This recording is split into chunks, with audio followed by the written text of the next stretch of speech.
海巡东部分署安检所有2个警员29早起赛车巡逻，伫咧磅坑内面弄到民众了后，甩头选去，民众送病院由援救无回来。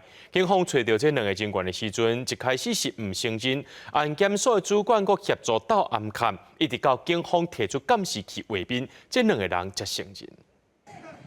4个查甫人倒伫即个桥内底暗坑内底，消防救护人员一直抢救，不过也是无度甲救回来。边仔朋友讲，只是离开去买一粒酒，转来看到伊倒伫涂骹，头壳受伤，身体有真侪所在切着拱着。就只有你一个人看到？没有，海巡的一个下来问跑过来问，为什么我们那个海巡的嘞？我刚前面看到车子了。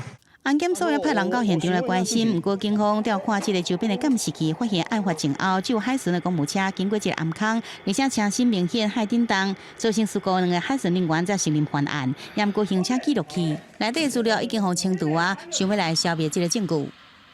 行车记录器部分目前有查扣，影像是没有看到当时发生的状况，会再送还原。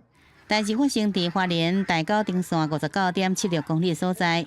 29早起10点外，海巡东部分署安检所2个人员出来巡逻，敢若弄到民众了后，赶紧开走，直接驾车开进安检所。而且同时，警方来调查时，主管也涉嫌协助来稳藏，一直到警方第2摆提这个监视画面过来，2人才认罪。